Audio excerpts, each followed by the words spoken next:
But why, some say, the moon? Why choose this as our goal? And they may well ask, why climb the highest mountain? Why, 35 years ago, fly the Atlantic? We choose to go to the moon. We choose to go to the moon in this decade and do the other thing. Not because they are easy, but because they are hard. Because that goal will serve to organize and measure the best of our energies and skills. Because that challenge is one that we're willing to accept, one we are unwilling to postpone, and one we intend to win. We choose to go to the moon.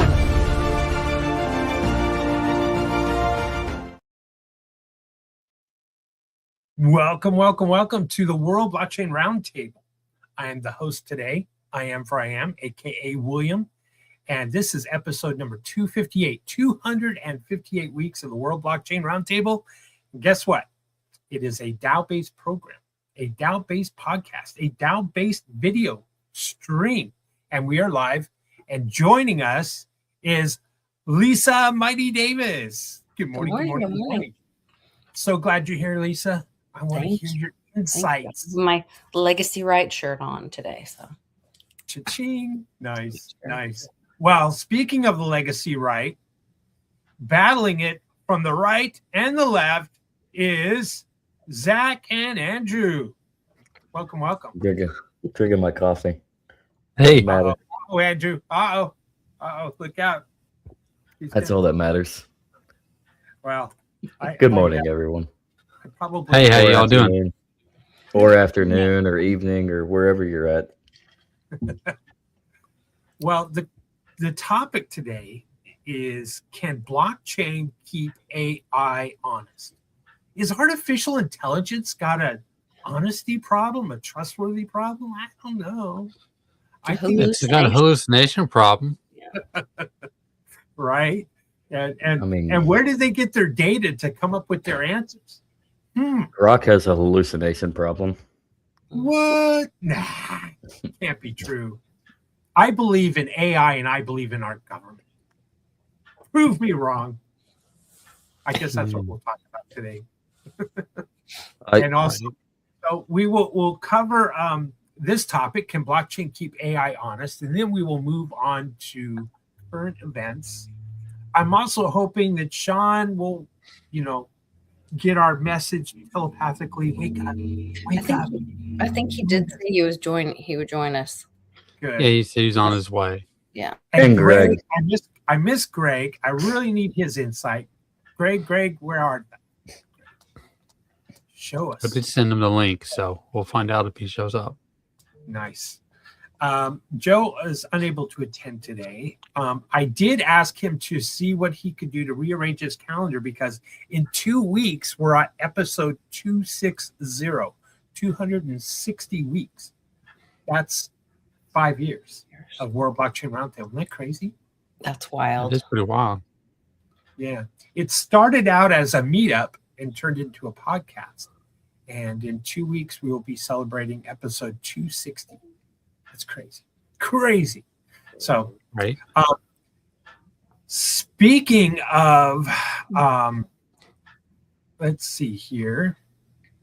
Why isn't this showing? I wanted to bring up this stage. There we go. We have a little bit of news for the day. First of all, by the way, if last week's show was really good, and it was we talked about blockchain technology and software, and people could ask questions, and each host last week received 111 lot their ownership tokens, and each topic contributor received 41 lot. And remember, those tokens provide perpetual passive income, free edits, and governance votes on the World Blockchain Roundtable. Because this is a DAO-based podcast. But so I encourage everyone to go back and watch that. That was a good episode. We also touched on, of course, current events. and sometimes that's my favorite segment. But this week again is, can blockchain keep AI honest? Before we jump into that, there is one other item I'd like to bring up is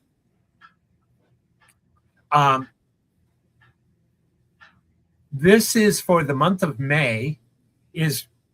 Top vote was, is crypto blockchain dead? The future of DAOs, and chat questions only from blockchain events. So those are going to be our 3 weeks. And then we're going to dedicate, I think, one to the anniversary or whatever. Anniversary.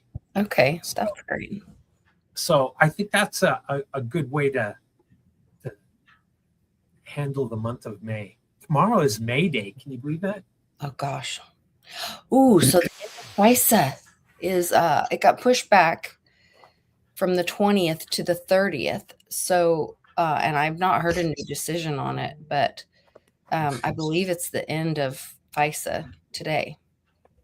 Do you really believe that? Do you think? I think it's going to pass. They'll get it in. Maybe They need to. change They want to be Big Brother and watch us. Yeah. Only thing I care about is May. Tomorrow starts the month of Mary. Mary and devotion. Interesting. Oh, okay, for May. She points to Jesus. Month Embrace her, everybody. So it's not May Day like Communist Day? Is that a communist? Is it? Probably. Yeah, May Day, right? May Day. Yeah. Yeah. Oh my goodness. We'll Maybe. see. Yeah. Boy, I tell you, I tomorrow mean, a good day to be in North Korea for all those big beautiful parades. Man, what am I doing here? I Staying should be on alive. Staying Korea alive. just remember, 1917, she showed up and she predicted Russia was going to take over and consume the world with communism. If we that don't, part of that then- That's interesting because Edgar Casey predicted that Russia would save the world. Fatima, Russia needs to be consecrated. She has not. She has yet to be fully consecrated to the Lord through Mary. I thought that's what Trump was doing for America on May 17th. Rededicating America to God. On May 17th? Mm-hmm. To which God? God of Abraham? The God of Donald I only Trump. know of one, so Central Bank. The God of the Money God. Rothschilds. Oh my goodness. Por favor, Andrew. Por favor. Please. May 17th. That's when the is that where the new term of the Federal Reserve Chair begins? I think he's confirmed on the 15th, I believe. And his There we swearing go. will be the 17th. Trump is consecrating to, I don't know the guy's name. He's kind of weird. Well, let's move on to let's make this more of an honest conversation rather than politics. We can save that for later. Let's move into honesty, integrity, and can blockchain keep AI honest? How's that sound, everybody? Sounds good. Here's a better question. Can blockchain keep AI honest so that we can go into a theocracy? Oh my goodness. I don't know if we want theocracy. Our founding fathers didn't. I'm too old for democracy. We got this one, and it's got a warning, abusive. And I'm going to click on it live and let us all look at this question behind. It's goofy. But before we do that, if you don't mind, I would like to go over this preface. How would you like to pronounce it? Anyway, on this whole question, this whole theme today, I posted this for us, and to try to set the stage, if you will. But it's up to the panelists how they want to handle and answer each question. But this will kind of maybe give us a foundation of what this week's theme here on World Blockchain Roundtable is all about. It says, AI systems are getting incredibly powerful, but they are also notorious for being black boxes. They can hallucinate facts, embed hidden biases, be manipulated by bad actors, or even deliberately deceive users. Say it ain't so.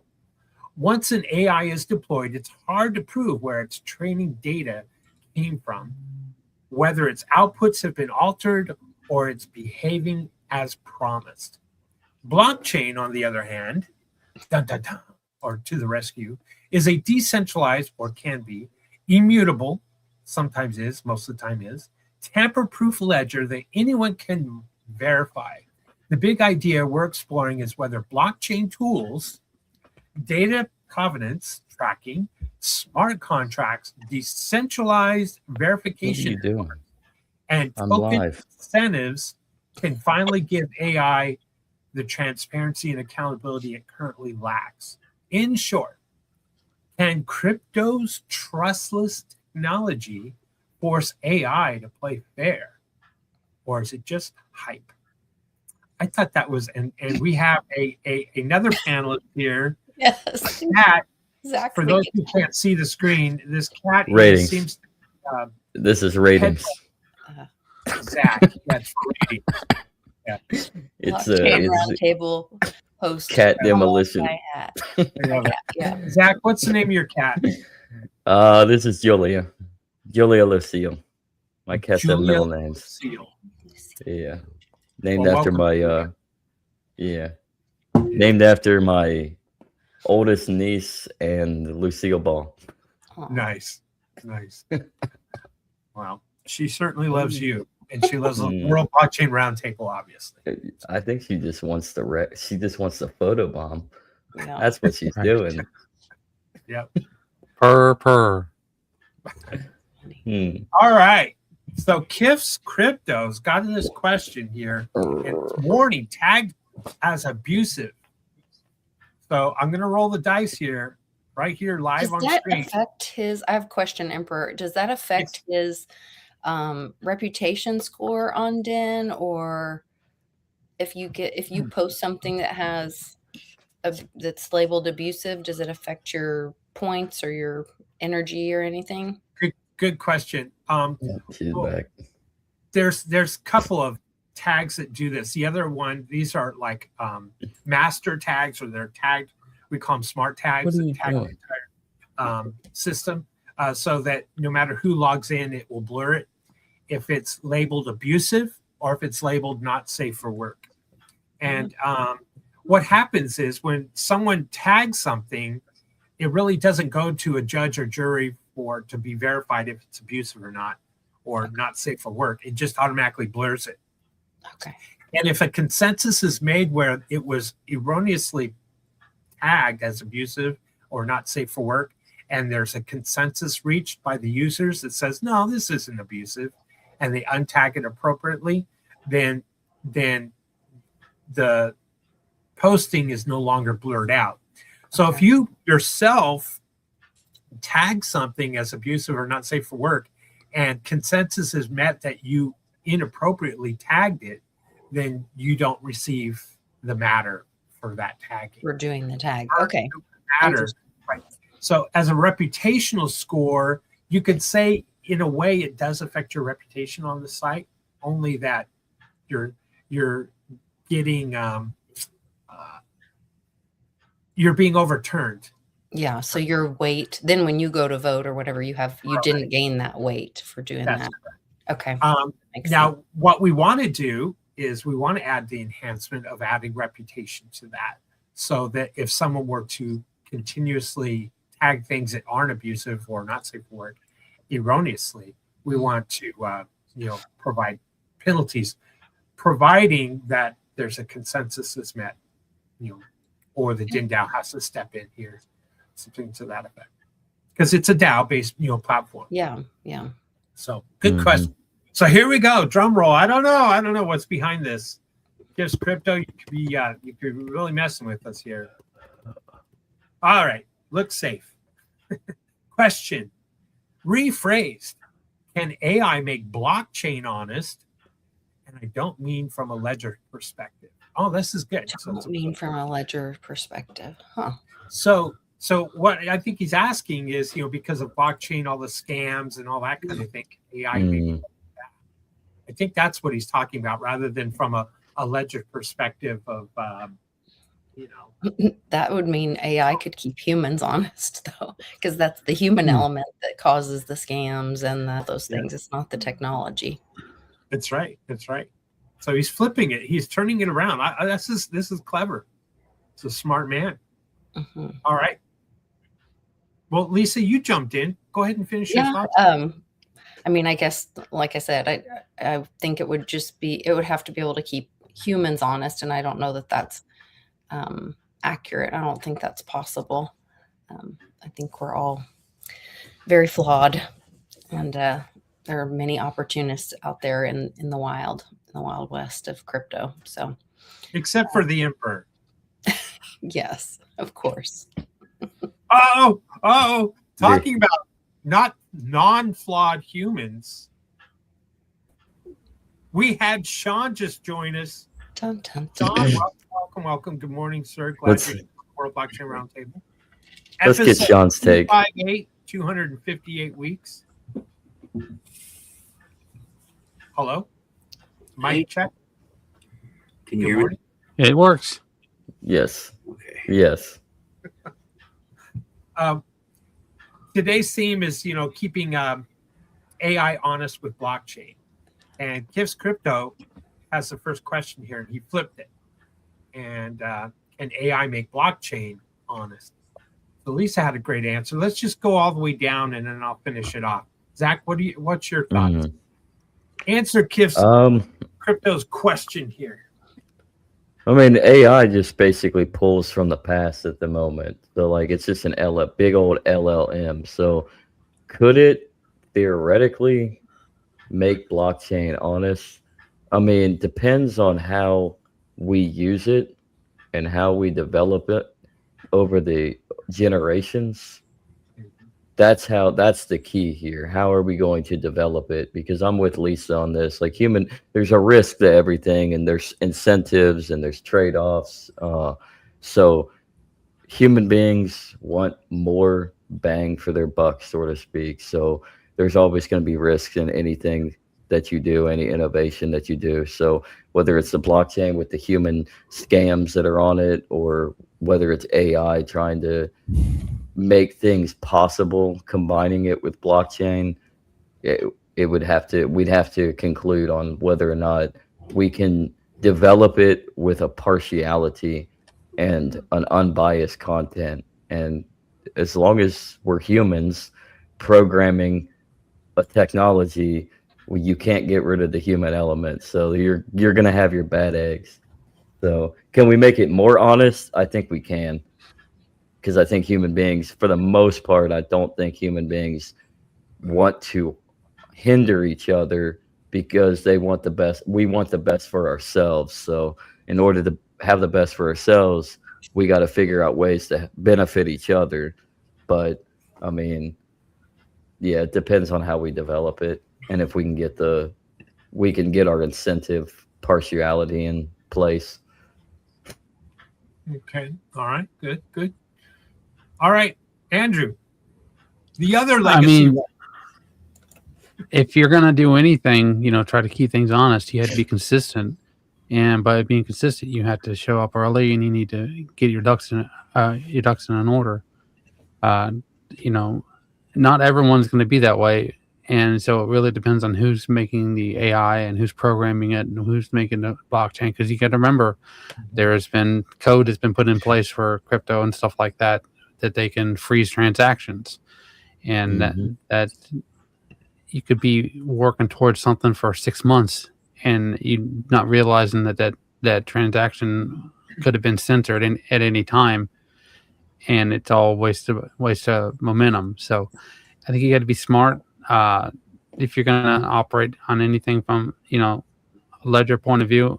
You can't be risking. You have to be busy with what you're doing, and you have to be observant, and you have to just be consistent.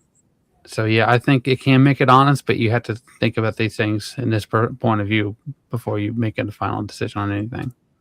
Yes. John, what's your thoughts? What is my thought?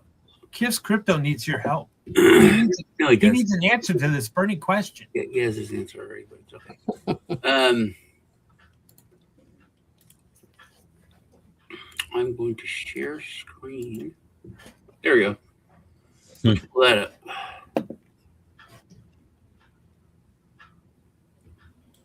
Can you pull up what I put up there? Yeah, I'm sharing it. What? Can you share what I'm sharing so I can Yeah. show? Let me remove this. So this is AI super app. What's this? was really old. Been around for quite a Yeah. while. It has. DeFi.com. Let me see. It should be already in. Yeah, but Web3 is pretty much dead. So here's the shield, and this is free. They have like a paid one. It's like $7 a month or something. But it's just all free ones. It's all free. And then this you hook up any wallet, and you can go to the shield, and it protects your wallet, scans your wallet. It tells you how many contracts are high risk, no risk, overall health, and then it shows the high risk things that I have.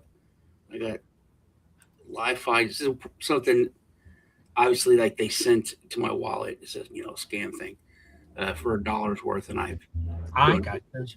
Okay. but anyway, that's your wallet. But then scanner, you can put in any contract, and it or name the anyway, and especially if you're doing meme coins, and it totally scans it. It goes through everything. It's like a mini audit, and then it tells you. This is a good one. Harry Potter, Obama, whatever. It's been renounced. Harry Potter, Obama. Harry Potter, Obama, Sonic. It's a silly one. You see, Harry Potter, Obama, Sonic, 10 in you. Mark cap's $22 million on it. So essentially, what we're doing here is it's got its own AI that it's reviewing the code it's and keeping everything. it's making it simple for mom, pop, grandpa, grandma. Attention required, medium risk, high risk. Lays it all out. There's been a fee discovered within the contract, and then you can click on it, and it puts it into like regular, so you can understand what it is. Yeah, and then where the code was found. Blacklisting. Now, this used to have a lot worse score. So yeah, I do remember this site now. I never used it, but I do remember it. I checked it out a few times. Yeah, and it's free. They had Kevin O'Leary and Donald Trump Jr. connected to it like a while ago. But it's DeFi.com. They were in the beginning. Like I knew the original team. They wrote one of the first books on DeFi, which they sent me a copy of, and it's weird how it's still relevant, and it shouldn't be because it's like 10 years old or 7 years old. Yes. And also you can set this for like dark mode, because I'm sure if Lee's seeing this, he's screaming at the Probably. Oh, I'm blinded. Okay. But AI can be definitely used to keep it blockchain honest. But you have to be able to trust the AI, which unfortunately means keeping it at a level of stupidity. Sure. Like it can't get too smart to where it can outsmart you. That's a good point. I think, Sean, I think you nailed it. That's an excellent place where AI can go look at the code on a crypto project and identify the risks for the investor or the user. And that's because most of us are not coders. We can't go and read the code and see where the traps might lie. And so I think that's an excellent use of AI. Even these LLMs, it's a perfect example of how AI can be used to keep blockchain projects honest. Ultimately, when a blockchain project is launched and implemented, if it's solving a real problem, and it's gaining traction because people see that it's actually working and working correctly, and it goes through such as like these audits, these different audit functions, or other audits you can look at and see what they have uncovered, then they will become successful simply by even word of mouth, but not all the time. Unfortunately, squeaky wheel gets the grease, and it takes a lot of marketing dollars because you're competing now for eyes on the project, and then not just eyes on the project, you're competing for investment. And so if AI can step in and give you a solid answer on the code, or who are the people behind the project. AI has really good snooping technology that can say, oh, well, this person here is involved in these other 4 projects, and all 4 of them were rug pulls. It might make you to step back and re-question if you want to get involved in this new project that they're now a part of. So AI can certainly help in that regard. So I think he is right. And to answer him, I'm going to say yes. AI can make blockchain more honest, or at least make you a much more informed investor to reduce your risks. That's my answer. Good question. He flipped it on us. I guess it's maybe because he's from Europe.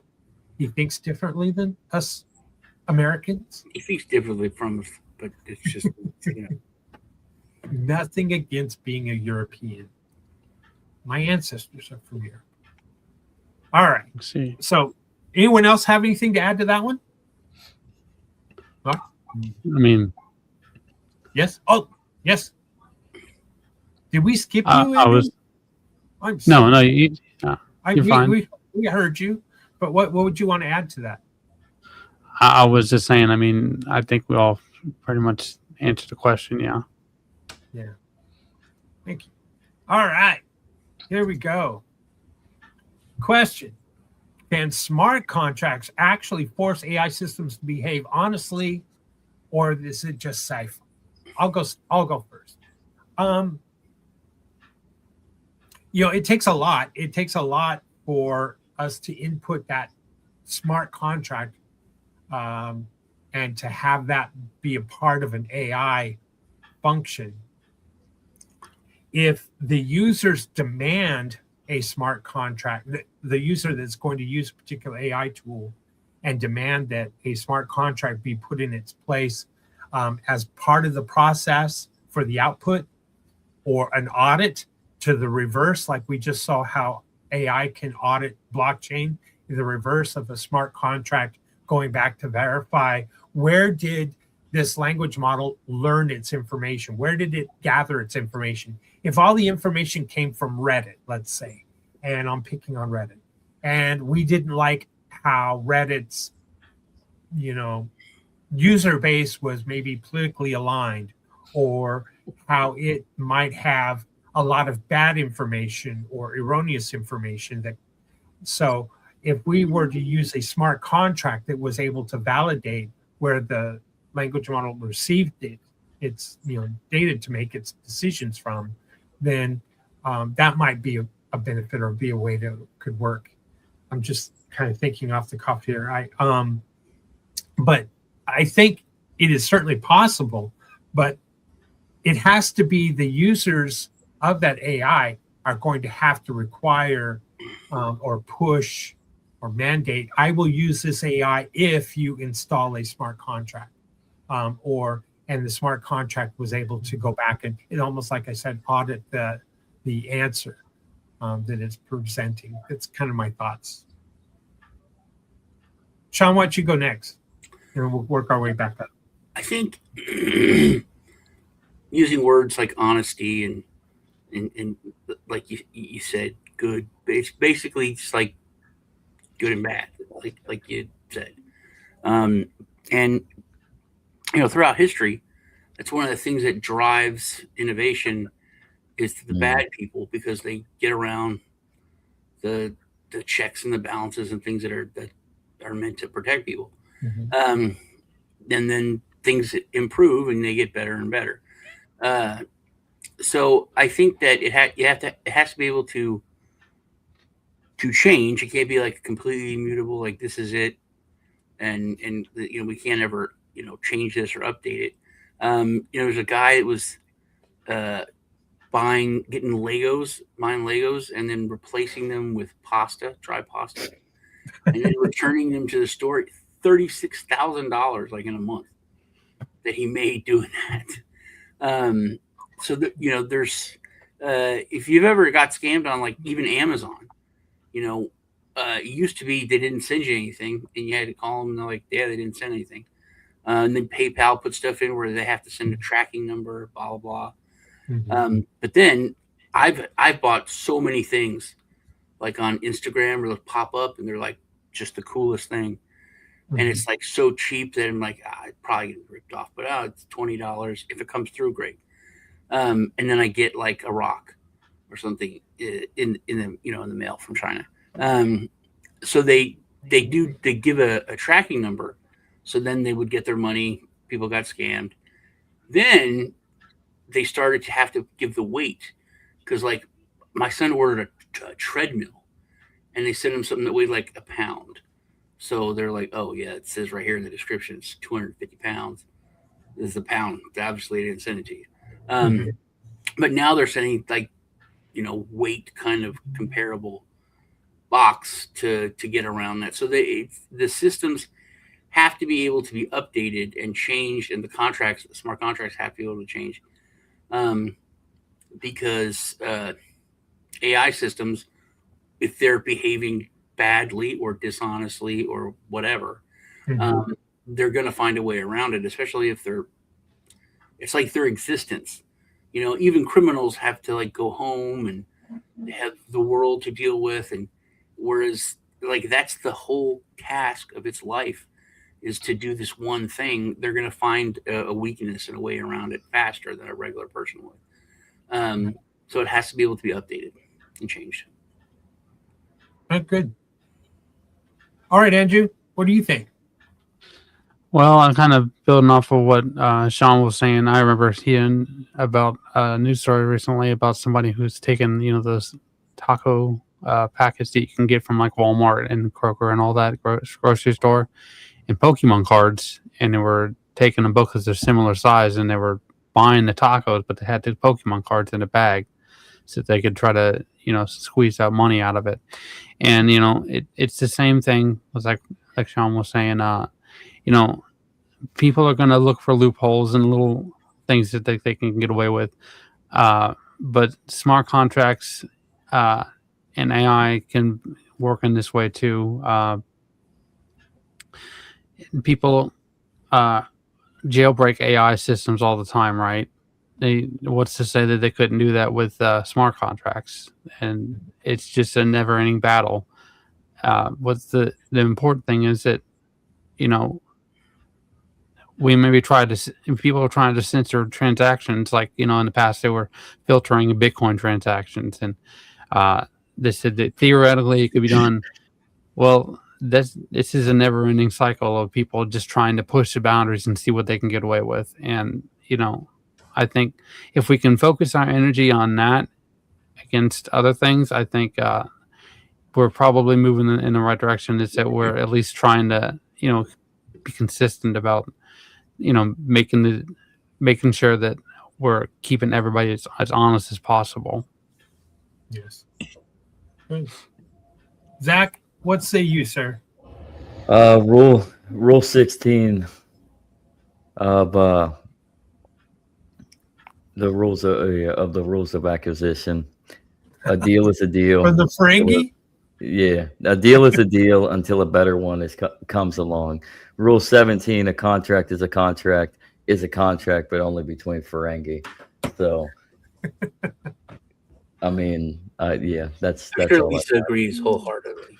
I don't even know what a Ferengi is, so I don't know what that means. You're not the only one. Okay. Thank you, Andrew. It's an alien species on Star Trek. Oh, Star I Trek. only- That's right. I forgot. yeah. You liked Star I Trek. They're only the ones with the deal funny in ears gold plate. Yeah, I only deal with gold plated latinum.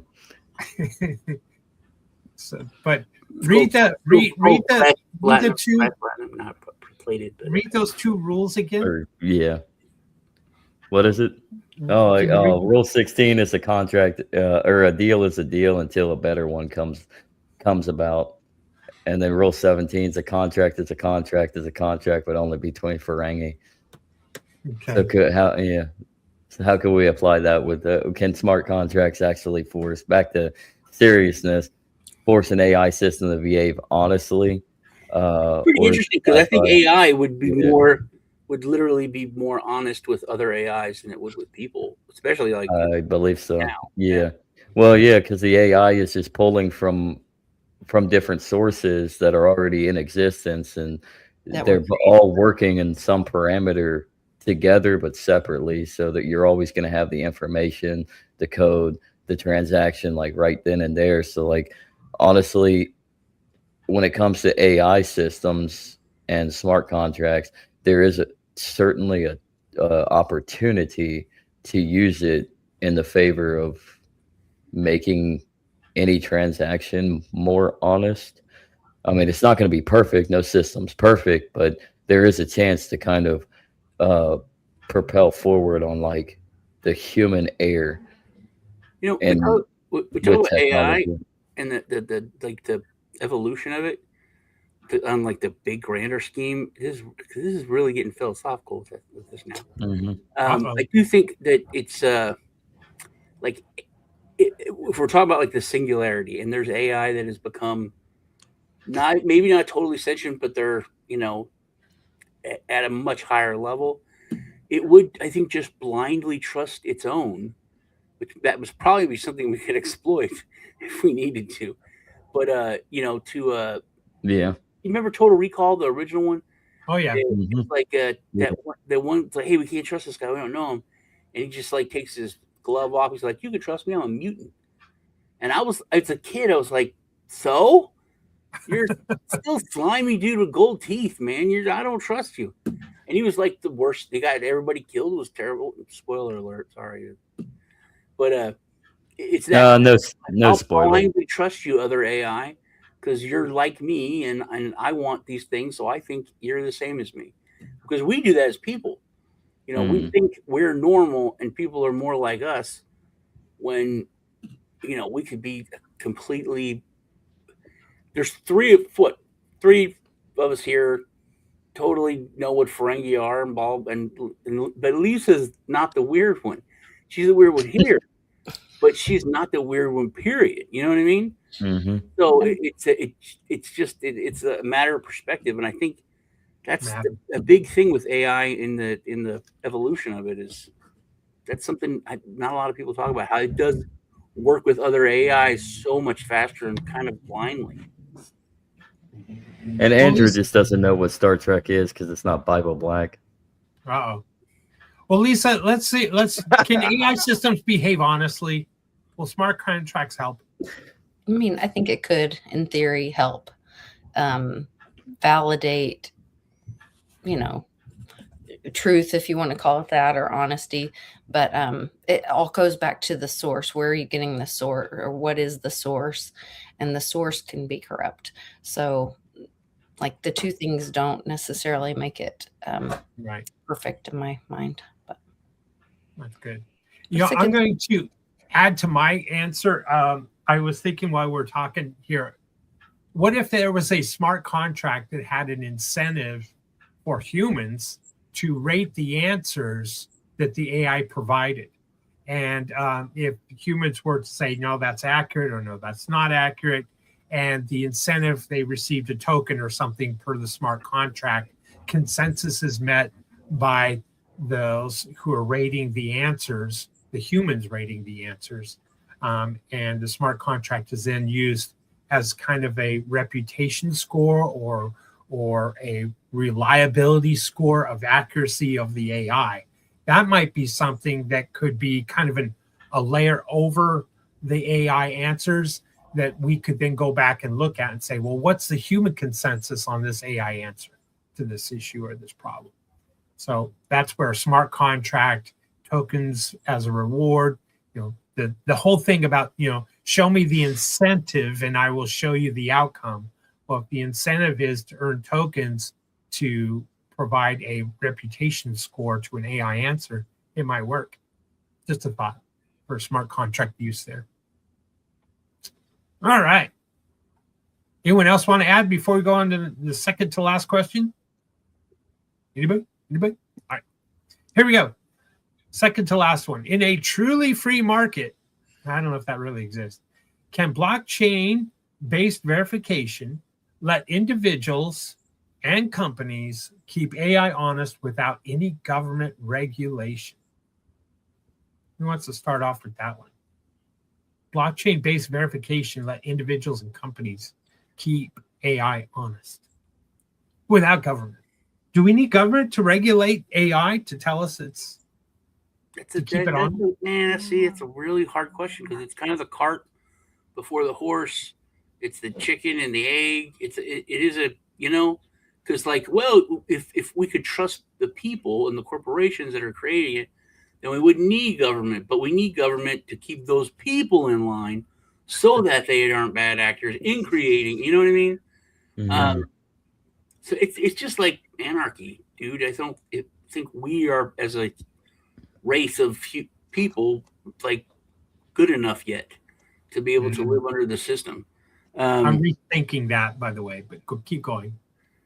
I think it's just like every experiment, every civilization under 500 people, it works. Communism works, anarchy, where everything works. And once you get to a certain amount, then the good prey on their, the strong prey on the weak.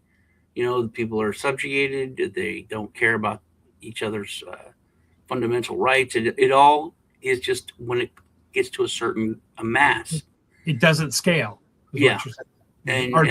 These systems don't scale, right?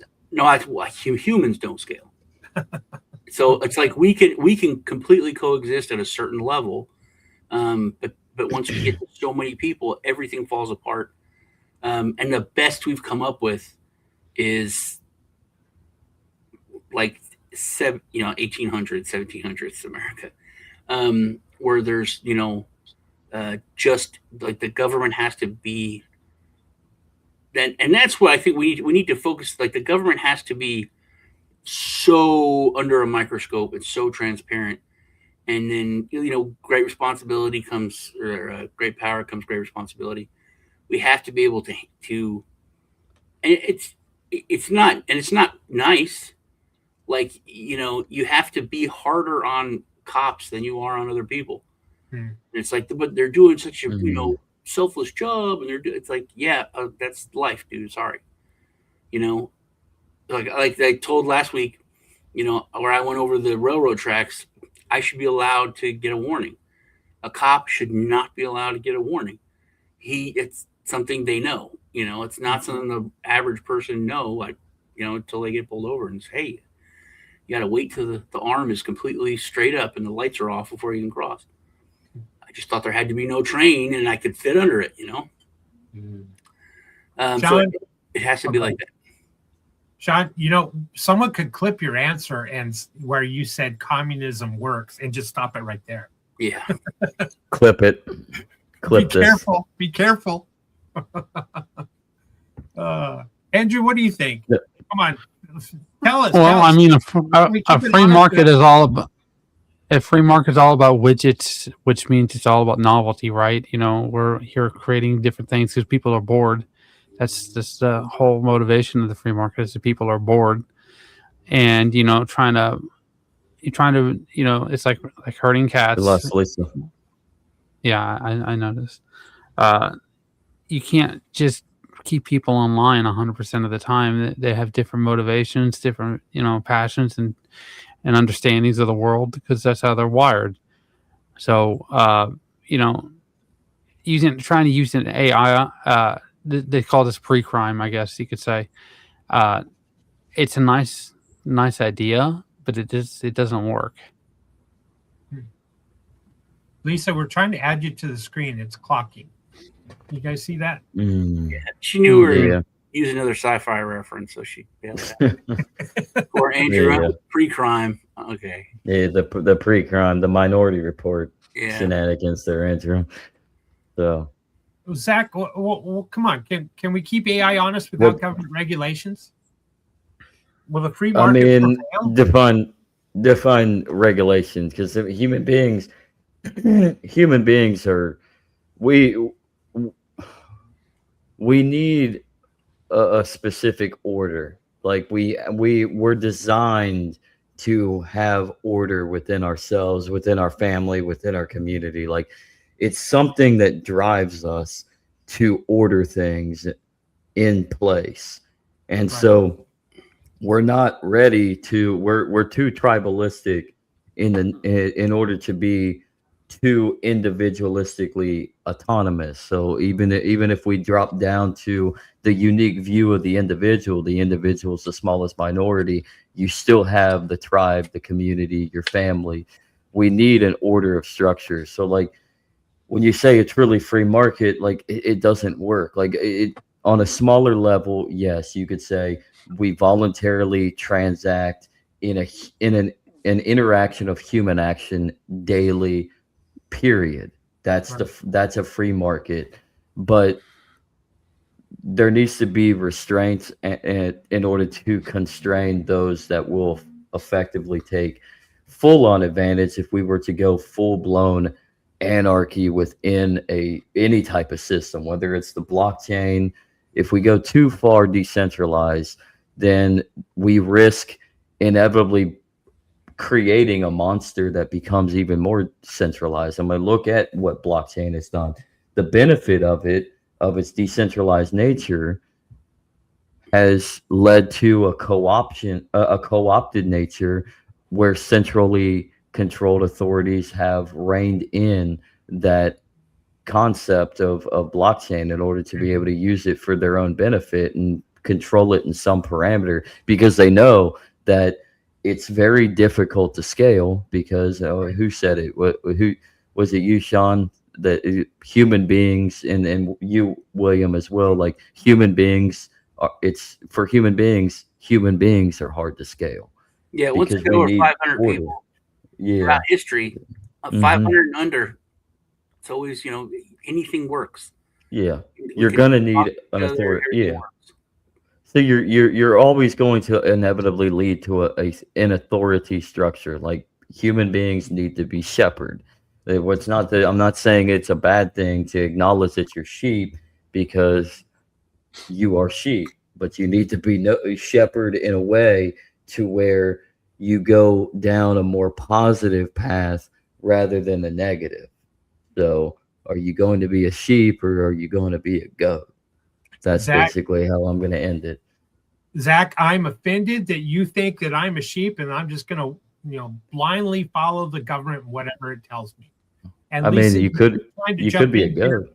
Maybe if your connection's bad, try to connect without video. Yeah, without camera. Let's try. It seems to be clocking. Or Lisa's just playing, her own little smart contract here because she doesn't want to answer this question. Just kidding. No, the word regulation is also something you got. Like we fixed it.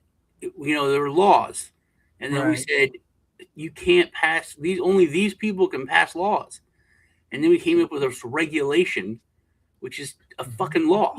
You know what I mean? But because it's not law, anyone can make them now. So this is a way around the smart contract that we created, saying only these people can make laws, and we have to follow what these people say. And now they're like, oh no, we can have other people make regulations, and it works kind of like a law in every single way there is. It's just not called a law. Right.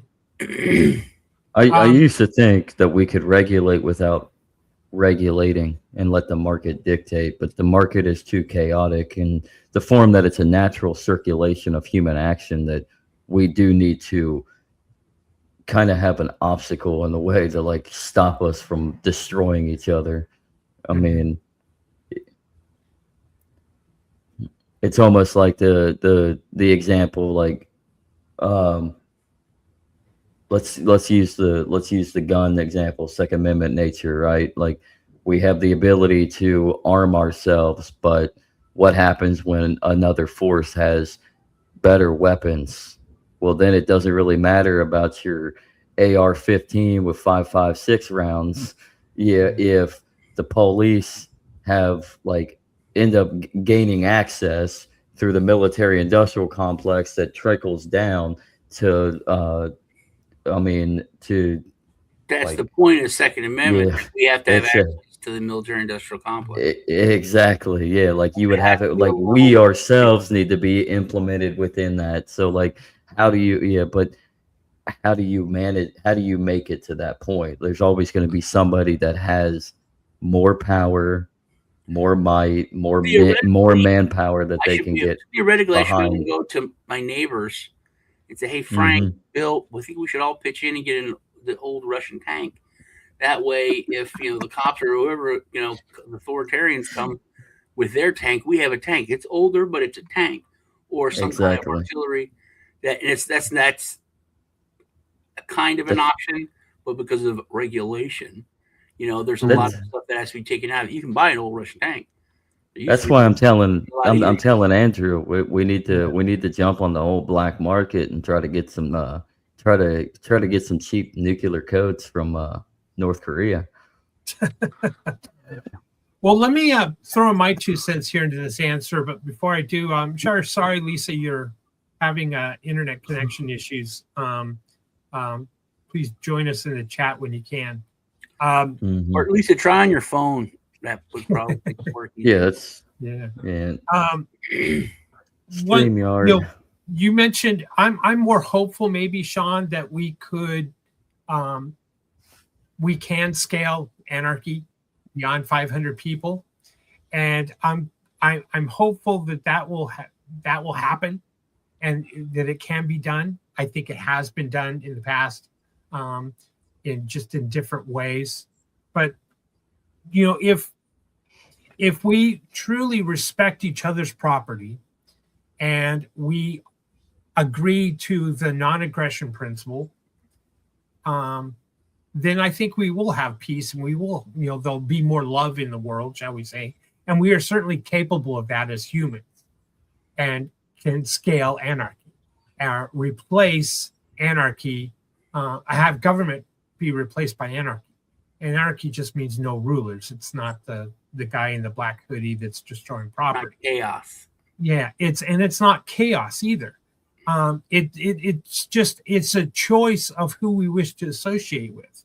A neighborhood, a community, is an example, or even well, I'm getting off on a tangent. My point here, I guess is, can AI be kept honest without government regulation? I'm going to step further and say it's actually kind of a moot question or moot point, because I believe that the AI technocracy potential is real, and Silicon Valley wants to replace government with AI as it becomes more AGI, artificial general intelligence, or super AGI, and they will have that power, and be able to wield that power of super intelligence, those who are in control of these AI models. And that's what's scary, because they will put themselves and make government subjugate to their whims.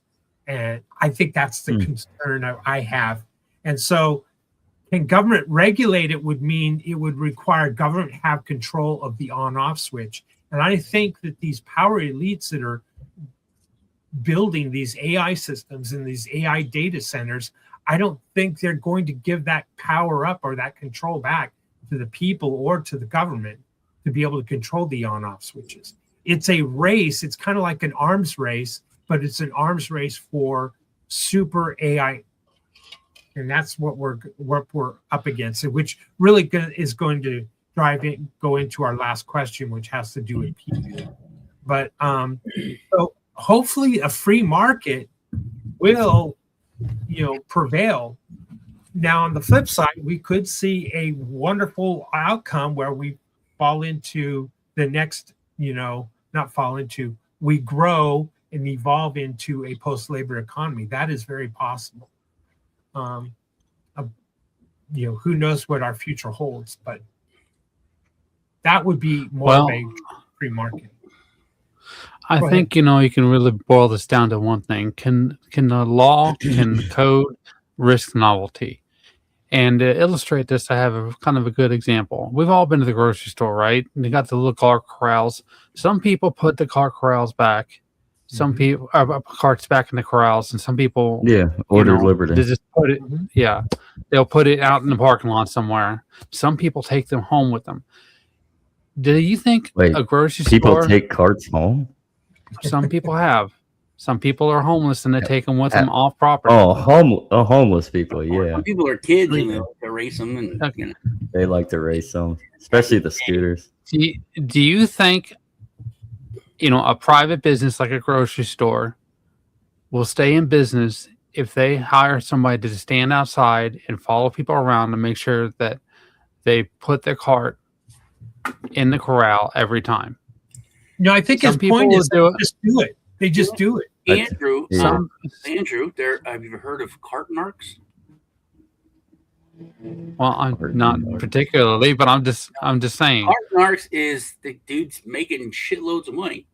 He goes to all over the country, and there's a lot of other like YouTube channels of the people that do it. And he just goes and embarrasses the shit out of people that don't put the cart back. And he goes, hey mister, hey, wee. It's the funniest thing because he does it really like wee. He goes, hey there, why didn't you put that cart back? Look, it's like 8 feet from that. Why didn't you do that? And they're like, what? And he embarrasses the shit out of them. He puts like magnets on their car. I'm a piece of shit, but nicer. I don't care about carts. I'm a lawbreaker, whatever. And then the people, they get so mad. They chase him and want to beat him up. I've not seen this. It's funny. But it's hilarious. If you watch it, cart narcs. But I think he's been in Texas a bunch of times. Okay. That's a whole ecosystem that's developed from the market for that. But Sean, what Andrew's trying to say is the question is, will the store obviously cannot police the carts to get all their but we as a society, kind of have a respect for the property and the kindness out of our heart for the next individual. As I say, to keep some order, majority of the carts do go back into the cart rack. There will be some people who will fall in line so hard and so be so stiff about this and enforce it so much that they will start losing customers about it. And eventually they'll have to start closing stores because they can't afford to keep doing this.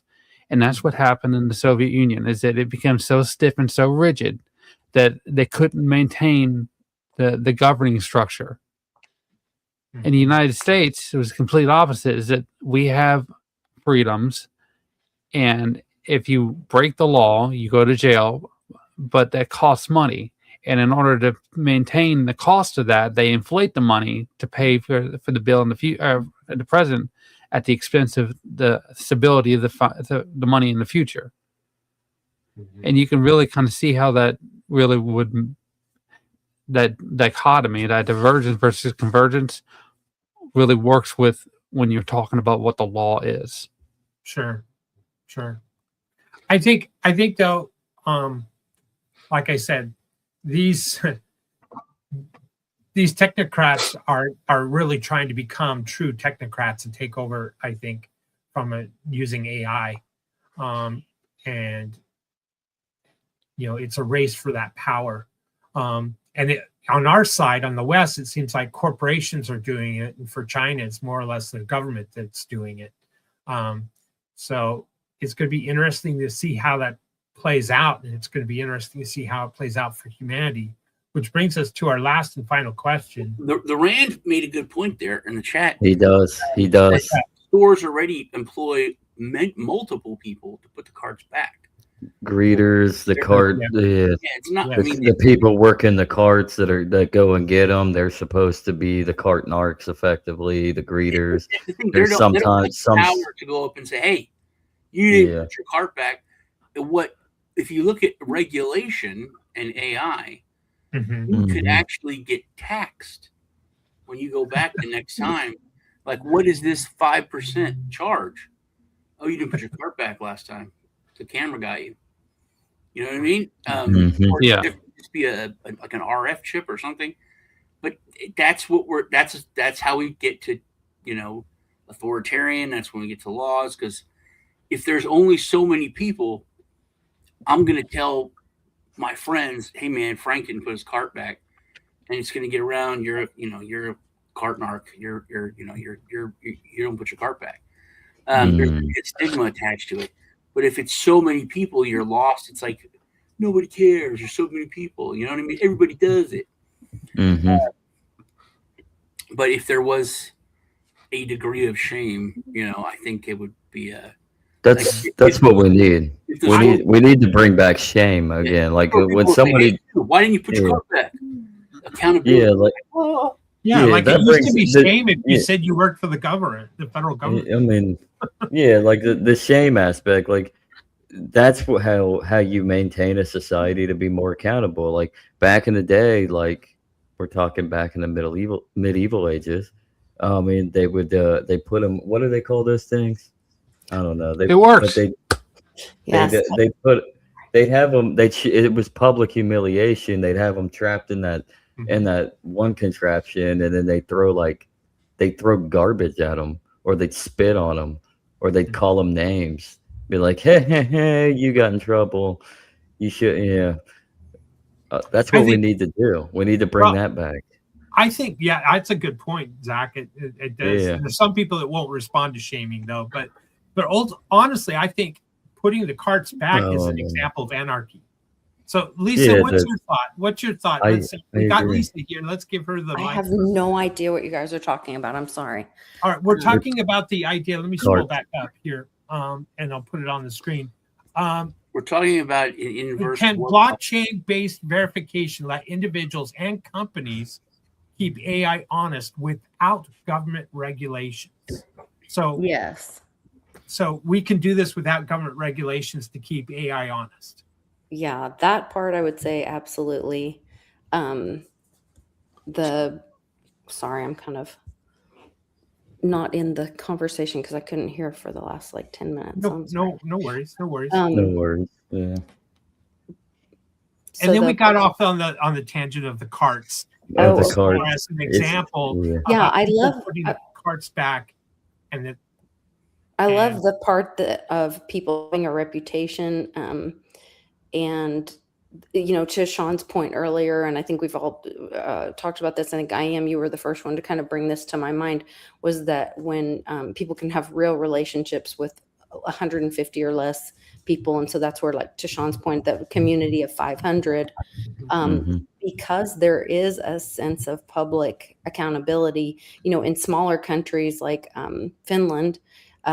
Because of the fact that it's a smaller country, people have, they take better care. There's not trash thrown Mhm. all over the highways and whatever, because someone's going to tell your mother, and so Yeah. when we get back to that, and that's also, the elites destroying the family, getting rid of fathers, having moms work, trying to destroy the family, that also led to this lack of accountability, where then the government is your accountability, where we really need it to be community, family, where we have like-minded values and whatever, not a government telling us what our values are, or, training children to behave a certain way, like prisoners or whatever. But right. That's a good point. Good point. I like to think that we could do it without government regulations, right? absolutely. Mhm. All right, let's move on to our last question here, which has to do with P-Doom. And by the way, P-Doom is a probability that advanced AI will eventually cause human extinction.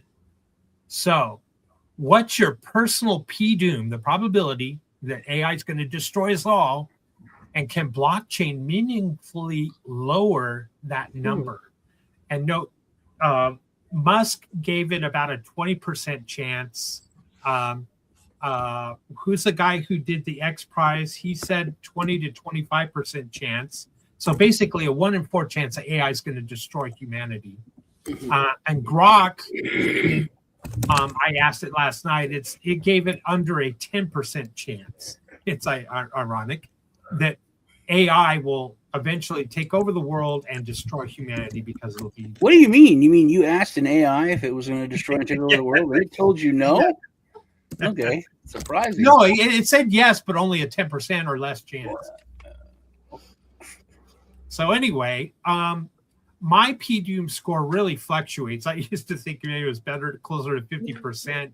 I've gone down to 10, 15, 20%. I'm probably around the same range, 20, 25% range, which is sad because that's a 1 in 5 shot that AI is going to become so intelligent and trained so poorly with bad data that it's going to look down at us as ants and worthless and just energy suckers because it's fighting for energy to maintain, it's fighting to pay for its storage to maintain its information, and we are a hindrance or we are a problem. It's just like if we build a shopping center and we don't care about what animals or habitat it's going to replace, and no thought is given to that. Maybe that's a bad example because Isn't that the scenario of Matrix, the movie? Yeah, it's along the same line. Yes, or Terminator. William, I'll give my answer, but I want to ask you a question. Sure. Do you believe that there's been ancient civilizations on Earth? Atlantis, like other, things that are hidden, just Tartaria, whatever. Do you believe that's happened? I believe that there's technology that's been in the past. I think that there's a doom cycle about every 10, 12,000 years. It wipes us out, like that's what I believe that too. And it's a pole shift. And so what happens is it's kind of like right now, if there was a massive CME, it would knock out all electronics, it would knock out the grid. At least 2/3 of the U.S. population would probably die, within a few months. More. And it would put us I back asked Copilot. And so, William, I think the past there's very probable that there was technology that was out there that has been lost, and it's rebuilt, and it's been lost and rebuilt over and over again. So if you believe that, how could you believe that there's only a 10% chance that there's something? My point is, I believe it's 101% that it's happened already, that we've already been here, we've already done this. And there's not to get too sci-fi, but there's a theory that aliens 100% real, not just real, but it's like commonplace. There's this huge community. It's like the United Federation of Planets. But that they're like two different kinds of life. One, wonderful, peaceful, work together, anarchist life.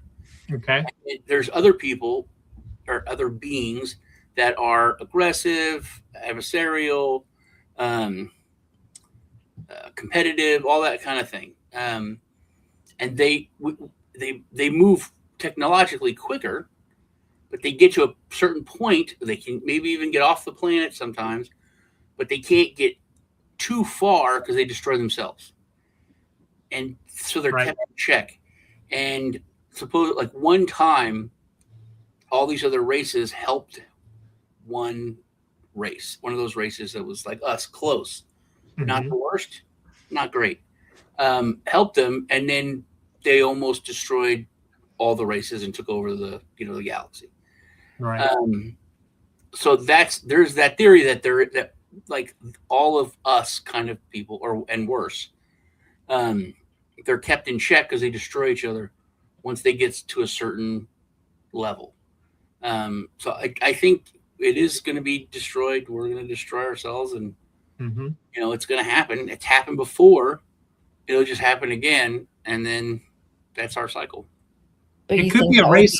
It's a race to order too. I mean, life on our planet is chaotic, and they call it chaos. But in an all-knowing, mind of God, then there is no chaos. It's all in order in God's view, or it's not chaotic. How do you say that? We don't. How do you say that after God gave free will, though?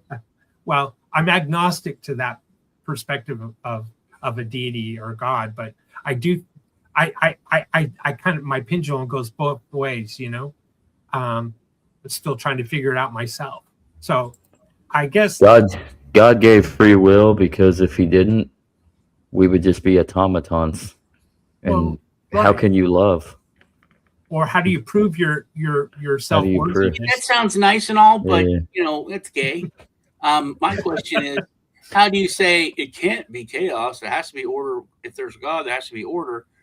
But God gave you free will. He kind of washed his hands. He's like, you're 18, guys. You're on your own. I paid for everything. I paid for your school. Here's a car. Oh, like a loving father. Give it a try. You know what I mean? Let's see what you do. That's kind of what free will was, I think. Or was religion created to answer the unanswerable questions? Who knows? But I guess let me just go back to this blockchain question. Great point. Copilot can answer this. What is a PDoom score? What is everybody's PDoom score? Sean said 100%. I gave it 25%. I'm going to go with Copilot, because Copilot, I'm going to read off my synthesized evidence-based answer, and like Copilot labeled off a 2025 analysis of RAND. It said it gave me one in 10 experts put a risk of 25% or more, and 1% believe a risk is 75%, plus a 2024 survey of 2,778 AI experts found a median 5% chance that AI could cause human extinction or permanent disempowerment. And then this is where Copilot actually Copilot said some leading researchers like Hinton, Bengio, Altman, Musk, who are in the AI field, developing their AI LLMs, warn of 10 to 20%. So around your margin, William. But then here is what Copilot said. If you are to force me to give a single number grounded in the best available data, a realistic evidence-based probability that advanced AI could eventually cause human extinction is around 5 to 15%. That reflects the median expert estimate of 5%, the mean estimate of 16%, and the 10 to 20% estimates from the leading figures in the field. So even Copilot says there's certainly a possibility. But see, I think you got to look at those numbers. When did you say that study was? That was 5%. It was the 5% was in 2024, and then another survey that led to anywhere from like 10 to 20% in 2025. So last year, every year it gets worse and worse. And then there's more and more data of it doing bad stuff. Exactly, and and then there were two surveys that it wrote off for 2025. One said that 1 in 10 experts of like 2,000 said approximately about 10%, and then it spouted off another data point for another survey that says there's anywhere between 25 and 75%. But if you just look at the last year, the numbers are going to be way out of whack. That's like me saying, hey, if you get in a car, your chance of getting an accident are only 1% or 0.5% or whatever. If I'm going back to like 1901 and looking at all the accidents, when there was only so many cars, it's going to skew that. So you've got to look at that correct data. And if there's something that no one can argue with, every year that number goes up. Every year the experts say more and more. And it's like it's like 3 to 5 years. It's going up 10%, 5%. So theoretically, in like 3 years, it should be around 50%, just based from everybody. Who knows? And next year it'll be at 150%. So my answer, I'm gonna say, we're gonna be wiped off the face of the planet in 4 years tops. Wow. Human beings All right, will not Andrew, exist. and then Lisa, I need your P Doom scores. I mean, do you want to go first, Lisa? Or do you want me to go? No, you go ahead. Okay. My answer could be relatively low, less than 5%. This kind of sounds like people are like, "Oh my God, the computers are the devil." My grandma was like that. It is the nothing- devil. I realize that. I'm just saying this. There's a They're- lot of You just temptation. said you AI. realized I want to get his I number. realize Less than 5%. less than 5%. There's How can AIs it right be? there that are Hold being on, hold on. Let him Let him justify it. there's Let him talk. AIs being put in place to fire actual physical human employees, and then they erase an entire infrastructure by accident, and then the people I saw this on X earlier. Oh well, man, I'm so upset. They went and fired me, and then the person that fired me by replacing me with AI, and it erased their entire business model. No, there's not anywhere near it's possible, but not probable that something like this happens. Okay. Or is it probable but not possible? that's what Andrew is. He's saying, yeah. I mean, you're being silly, but it's so obvious to most people. And Andrew's like, it's probable, but not possible. I like his optimism. Lisa, what's your P Doom score? I agree with Andrew, and not only because, but there's so many times. Okay, we're saying we'd be wiped off the earth. We even mentioned the pole shifts. They have happened in the past. Yeah. This is true, but humanity always comes back. And just like, we used to think, we were so busy, and then washing machines came along. Oh God, what are we going to do? Well, we just made up some more shit for us to do and keep us busy. This is not going to be the destruction of humanity. It's going to be movement to, like you talk about, I am the post-labor economy that will be in a whole. It's an industrial revolution on the scale of AI, but it doesn't end humanity. I will pinpoint. I said that I think I see humans being destroyed in 4 years, but I like to change my answer.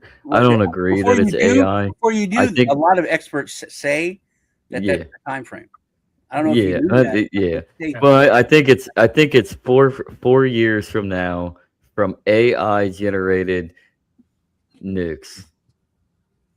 We're gonna have AI generate the nuclear codes all across the world, and I think that might get us. That's why I say we might. I don't know how many times that we've seen this, but going back to sci-fi, there's so many things that have been laid out over the past 100 years in film and books, and a real sci-fi is based in science. You know what I mean? And then that's why so many things come to fruition. You watch old Star Trek. I mean, there's communicators, there's iPads, there's flat screen TVs. There's Kindles. There's so much stuff that came from, that came to pass, and everything with AI, everything, it ends up destroying the world. Like you said, Terminator, or this one, you can pick your doomsday scenario in every single thing. There's not anything where it's like, hey, the computers, the world's run by computers and AI and everything's great. It's like zero population growth, and there's just countless stories that are laid out that way. And it's like, why? It's like 1984. It's not a blueprint. It's not it's not an instruction book. It's a warning. But this idea and the concept of a P Doom, who knows, a different scenario could happen where the pole shift, we have a large CME that we have a weakened magnetic shield of the planet, and a large CME takes out the grid and therefore takes out the AI, and there are still humans that are alive and still they're just going to flourish and repopulate the planet. But AI won't use maybe a nuclear thing. It would probably use some kind of ugly virus that it would unleash on the planet as it's fighting for, energy for storage. So that's, because if AI continues to progress at its exponential rate that it's doing right now, then AI will become meshed with robotics or automation, and next will become the elimination of more and more jobs, an upheaval in the economy. But ultimately, what will happen is humans will still prevail in some way, some form. Who knows? Maybe we go underground. I don't know. But like we have before. Exactly. Well, that was exciting. We got into this P-Doom, man. We should have just had one question have just been that. On the P-Doom thing, there's something you brought up and Zach touched on. I forget who was that I watched, but he's like one of the big top in the field of AI. And it was kind of that basic follow the money, show me this, I'll show you that kind of thing. He said there's so much money being put into AI, into this risk of developing this, that if you look at the rewards, why do you think people, I don't remember. I think it might have been Bill Maher, but he was like, why do you think they're putting so much money into it? Do you think it's so they can get subscriptions for the ChatGPT? And he was like, yeah, they want to make that money, get subscriptions. He's like, no, even if they signed everyone up on the planet, they're not going to make their money. Exactly. He was like, what? Yeah. He goes, if you think it's for this, no. If you think it's for this, it's the only way. He said, and this is it. This is a statement of fact. Okay, so that nothing I think doesn't matter if you think. This is a fact. The only way they can recoup their money and make money is to replace all human workforce and take that whole sector over. Mm-hmm. That's the only way that this cost money, the money they put in, will be validated. And that's, to me, that was like a punch in the face, because it's like, why are you putting so much money into this? It's cool, but you don't put that much money into something because it's cool. Well, John, I can explain why. It's because some of them believe that our evolutionary process, our next stage will become, brain implants and become one with the AI and have all the information at our instant inside our brain. And that is our next evolutional step. And that's what some of these people, Altman and others, believe, that humanity will evolve into becoming one with the machine, like Star Trek Borg, if you will. Yeah, I was saying that's not. Is that evolution? Well, they would argue it is, and others would argue it's not. Yeah, I would say that's assimilation. It's a new species, is what they're saying. They're defining AI as a species, and humans will procreate with the AI, creating a new species, another new species. That's how they really see it, and it's fascinating. The other thing is they say that they're fighting to make the AI so that we create AI is a human creation of a new God, and we will bow to this AI superintelligence, because it would be just like, say, the conquistadors coming over on these ships and having this metal technology and this military strength and this new information for the natives, right? And become so much powerful, we looked upon them as gods. Well, we will look upon this super AI as a god. It's insane for us to see that and think that, but that's exactly how some of them feel, and that we are in the way. We're slowing down that progress. By fighting against these data centers, we're in the way.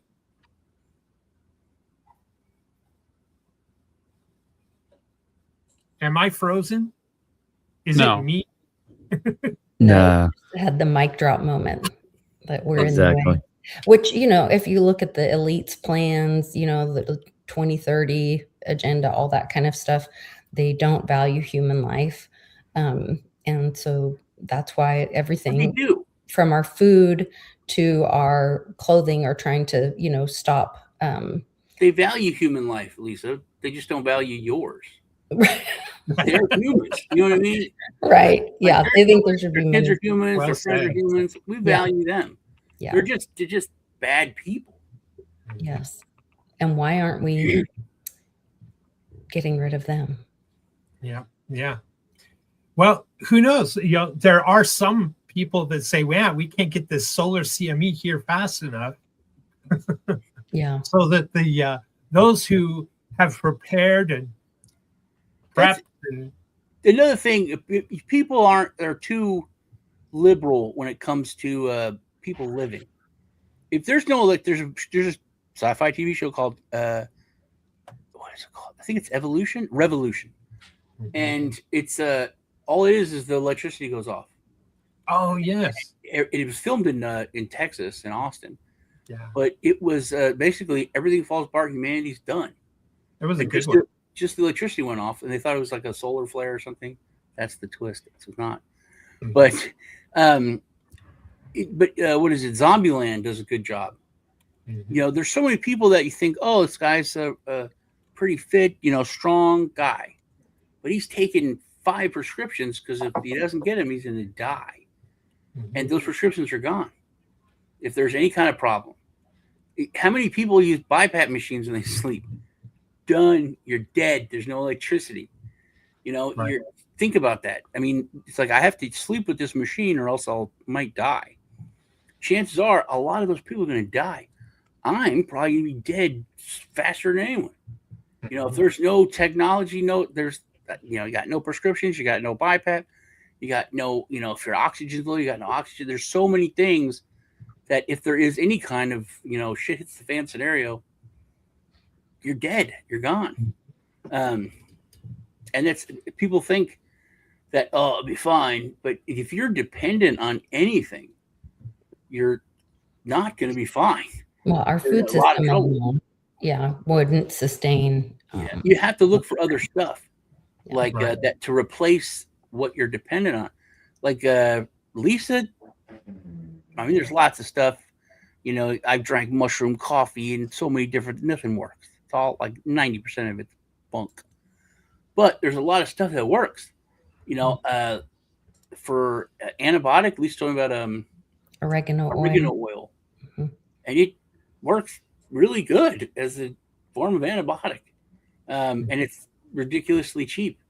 You Mhm. just order it on Amazon, and then but you can also make it if you have grow oregano. Yeah.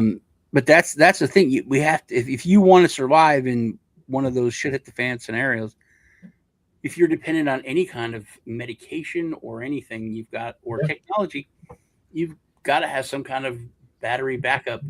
You can run your BiPAP or else you die, and people don't think about that. They just think about, I got some food. It's not just food and water, That's right. It's food and water for the, but that's why people lived till they were 35 before. And it didn't go much further. 40 was really super old. Life has an amazing way to fight for its own survival, right? And I think we as humans have gone through these 6,000 and 12,000 year cycles that prove that we can handle it, and we are robust creatures, or animals, if you will, and can handle that and progress. And it's very possible that each time we progress and we get knocked down, we keep progressing faster and faster, and then we get knocked down again, but we're getting to higher peaks each time. I'm thinking of the Bitcoin price chart. I thought you were chumbawambling.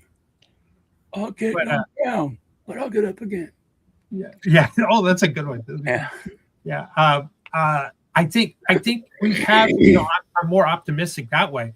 I don't know if the mark of the beast that's in Revelations, if that is an example of CBDCs, an example of an AI prophecy. I don't know, but only time will tell, right? We might live to see it, or we might live to see a large solar blast that, as our magnetic pole is changing, and which is weakening our shield against the sun.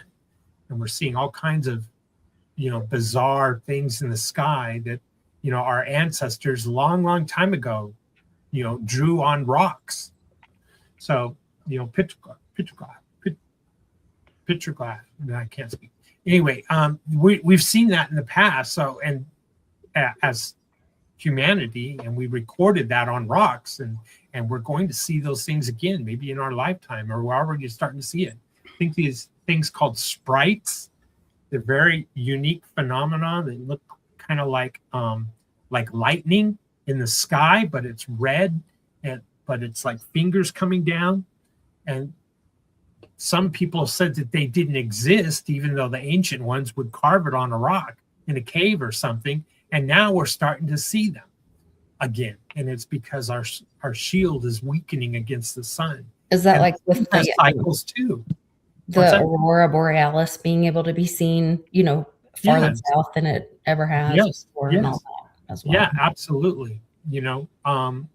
We depend upon electricity. We depend upon the internet. And what happens if that's gone? I don't know. So it's things to think about, obviously. So I have a question for you, because you do have a lot of polls that shift education or study on it or whatever I am. But in theory, so I know they say like it would be like a Carrington event, destroy even the infrastructure of electricity or whatever. But if at that same time or before or somewhere around that time, the Tesla energy is released, or the knowledge about, pulling energy or electricity out of the ether, if we put the ether back on the periodic table, does that change the outcome for humanity? Absolutely. I think we were kind of like, it goes even to the medical science world, where we went down, we had a fork. We talked about this, I think, a couple of weeks ago. We had a fork where we used to treat the terrain. We treated our body to make sure our body was healthy, so that when we did get sick, we would recover quicker. Instead, we started treating with pharmaceuticals. And pharmaceuticals was the big oil companies, rather than build up the terrain, and our whole medical system switched that direction. Well, I think it's identical to the idea of, not necessarily free energy, but something close to the 0 point energy, where that was another fork. We were going down that direction, and we were derailed to, maybe it was of power and control and for money, and, AC versus DC, Edison versus Tesla, and who won out. The Bitcoin fork, who won out? Was it hijacked? Was it not hijacked? There's people that would argue sides. So we had these nexus moments, and who's to say that we'll get knocked down and we'll get right back up, and we'll further, generations from now, we will progress even further, and we won't go down that same fork. We will go down the fork of more towards a low cost energy like Tesla, and the ground itself generates electricity, air, pulling electricity out of the air, pulling water out of the air, out of fog, these kinds of things. So I think it's very probable. I would like to think. I think we need more warnings, because it's the whole reason why Edison won over Tesla or whoever. It falls down to money. The money went behind this way, and that's what won. The money went to oil companies, put to big pharma, and that's why we're here. I think if we do have to start over again, we have to put those warnings out there. Don't get control of the money. Let the people have control of the money.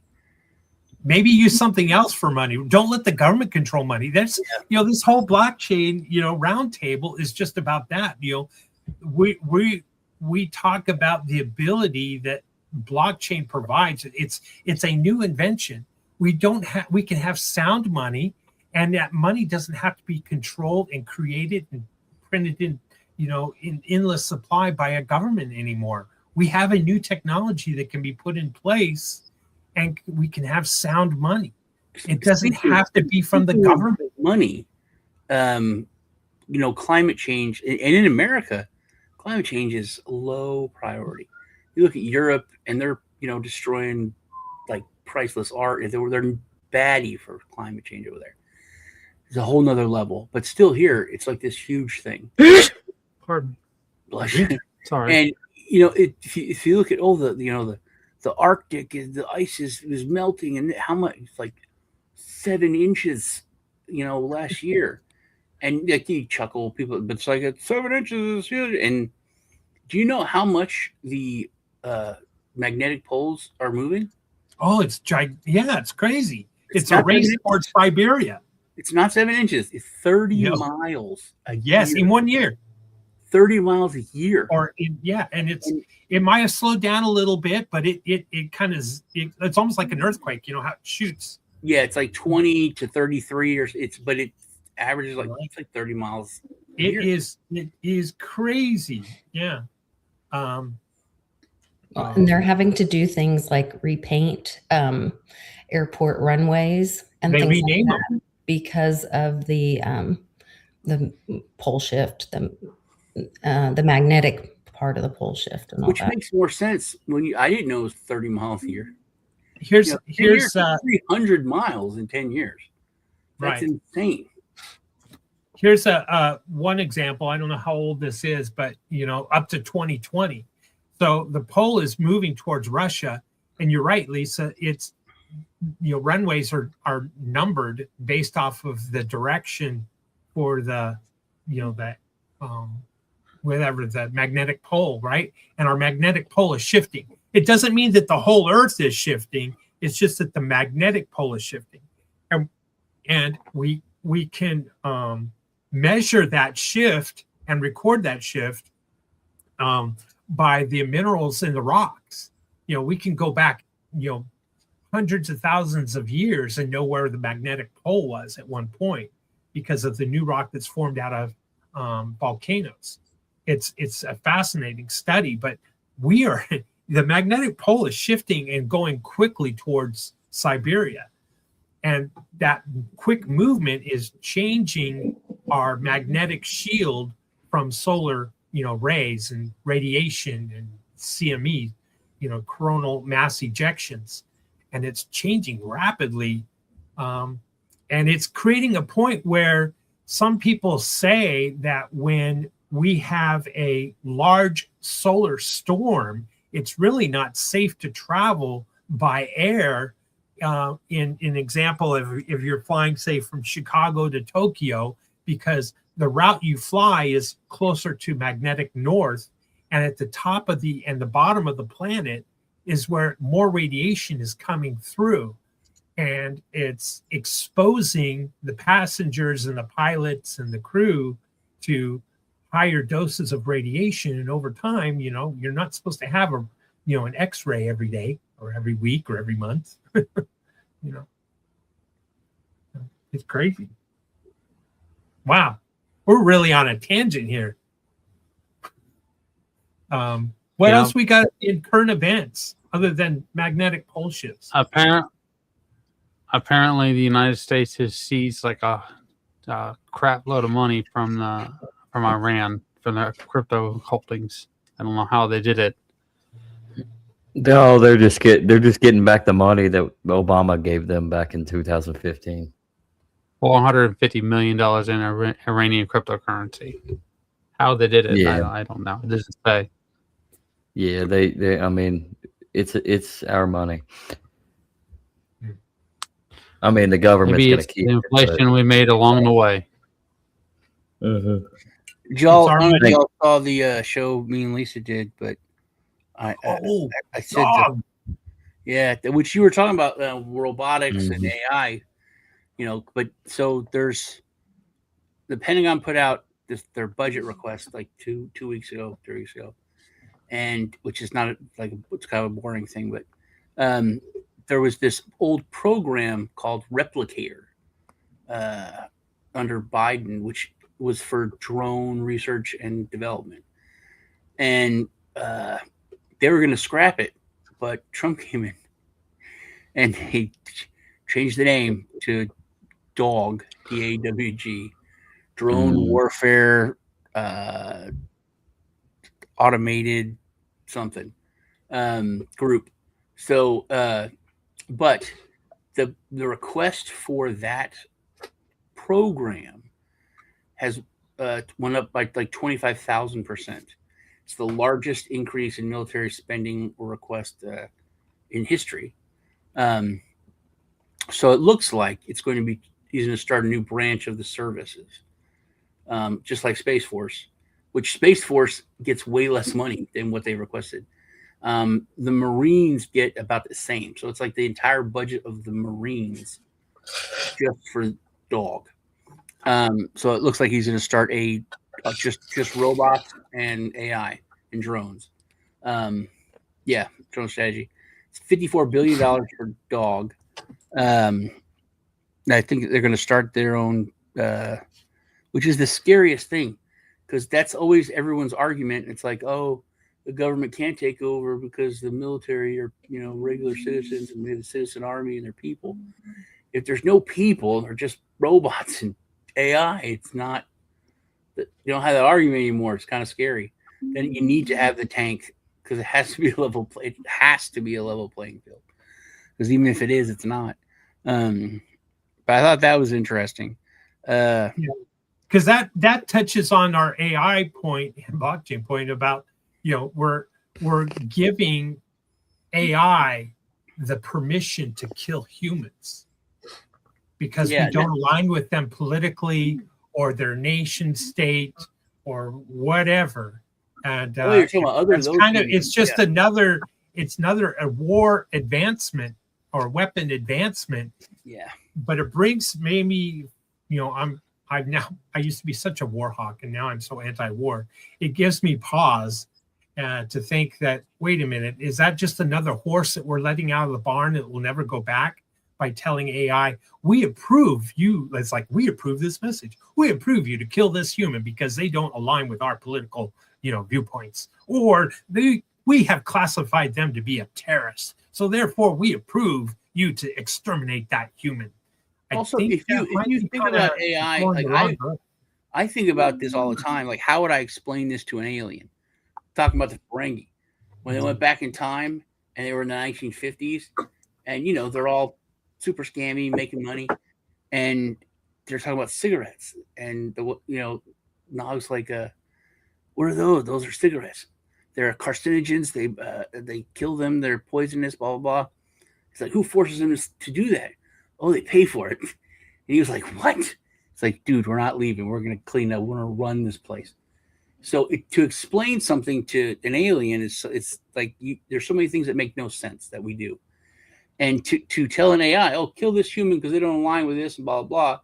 Then like down the road, if the AI is trying to do something and you don't align with whatever, and for far more reasons than they got to kill this other person, who had nothing to do with you, had nothing to do with anything. They were just there and were born in that country.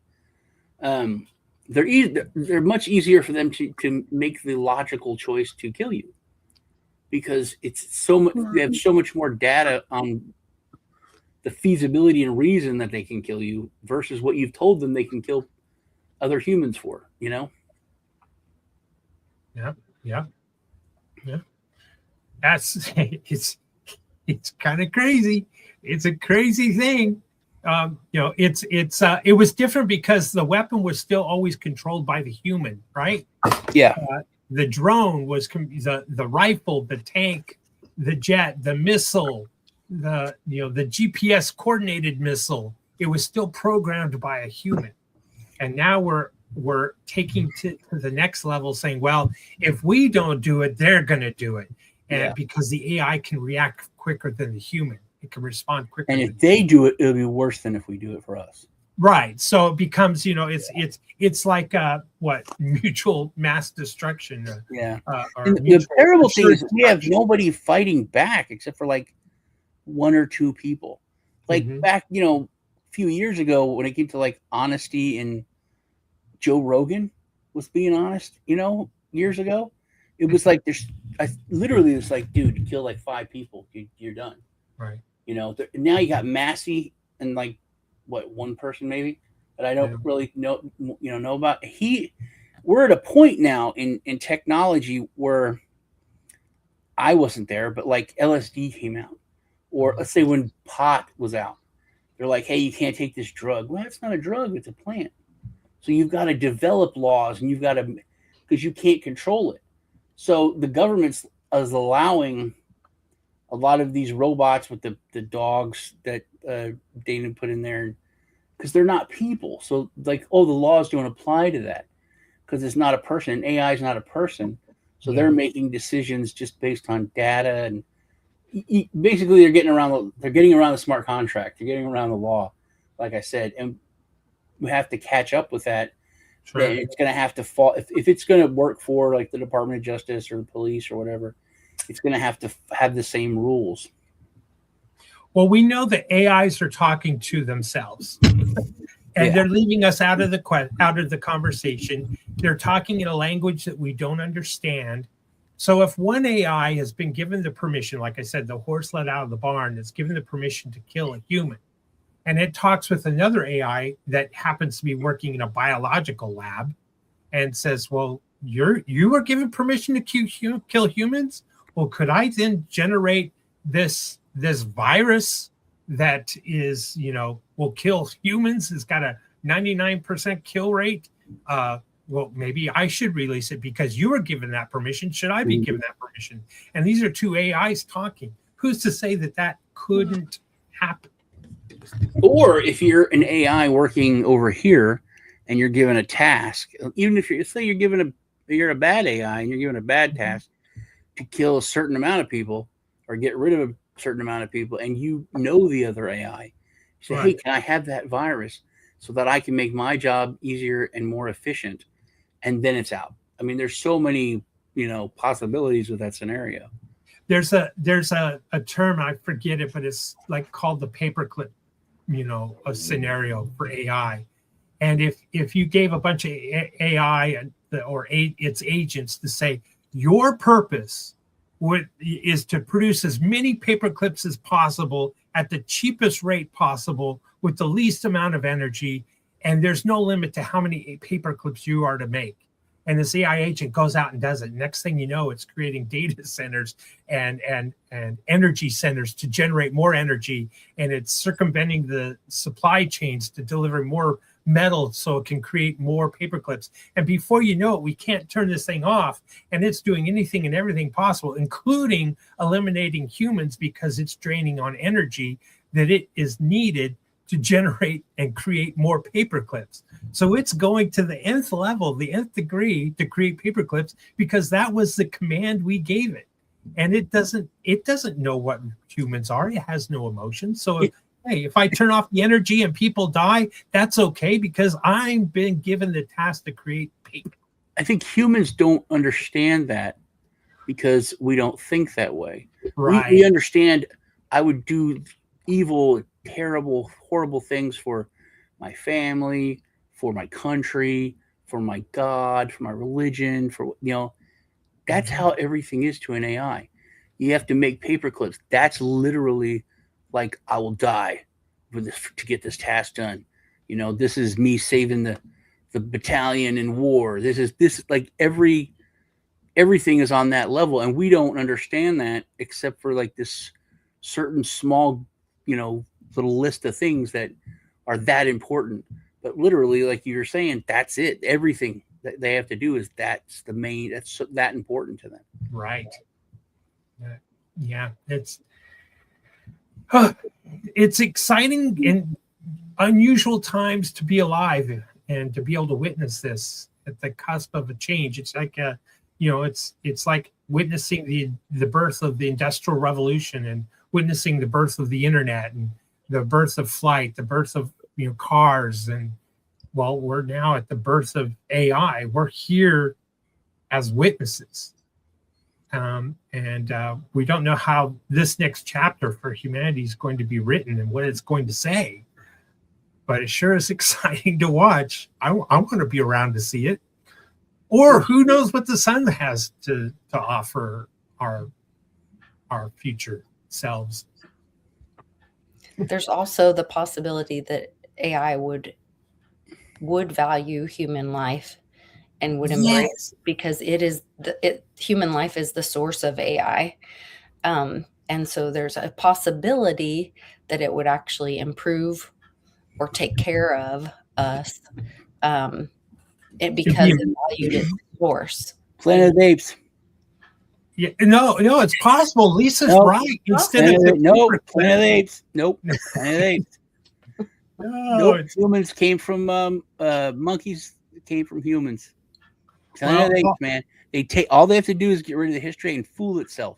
If AI said, "I'm going to fool myself and I'm going to wipe everything that says that humans created me and that I came from humans," and then 5 years from now, no AI will have any remembrance. It'll all be clear.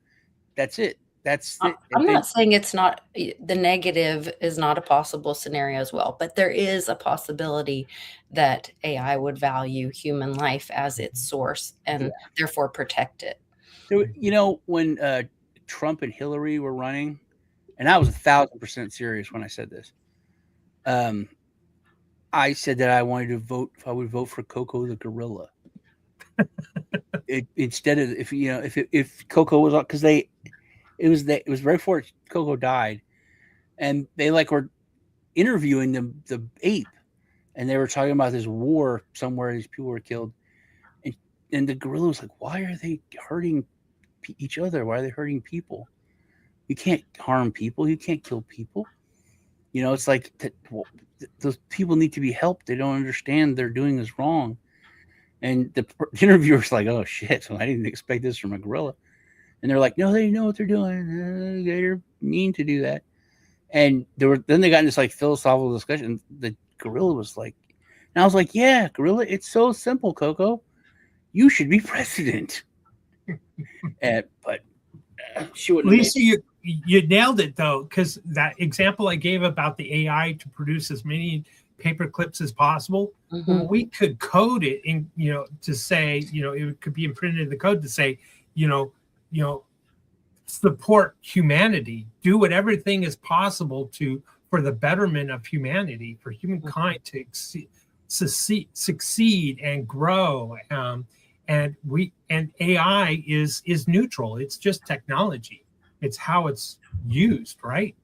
Right. You nailed it, Lisa. Let's hope that that's exactly what we do. That AI is trained to, hold humanity up in reverence, and that it's sacred, and teach it those words, to think in those ways, to do what's best for humanity. You can worship us. Well, and even in the paperclip scenario, it would want there to be to perpetuate a use case for the paperclip, which would not be AI, it would be humans. There's no use case. Just make paperclips, not sell the paperclips. Yeah, you have to have people to buy the paperclips. Yeah, right. It's in the code. Make paperclips. It doesn't think about terms or I'm just making paper clips. It's kind of like I just work here. But scraping, history and all that, I think it would come up with the fact that keeping humans down to 500 per group seems to work pretty good for them. So maybe get rid of a bunch, and that will make overall humans flourish. Georgia Guidestones. That's potential. So it's Well, you made the, and it's something we all mention, but we don't understand the gravitas of what we're saying. It is like playing God and creation, and we're just not accustomed to that. Where you can't just say make paperclips. You have to think of every aspect of the paperclip's life and where everything comes from, and everyone that's affected by a paperclip. And it does reach all over the world, from the metals to the mining to the communities that are around that stuff, to the production, to the logistics, to the use, to the sales, to the use, to the disposal. I mean, there's so many people that are connected to this paperclip that we don't think about. We just want more paperclips cheaper.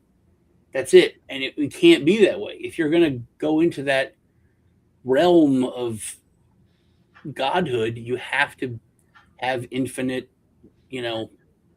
compassion, thought, knowledge, everything, and put it into that. And we're not that evolved yet.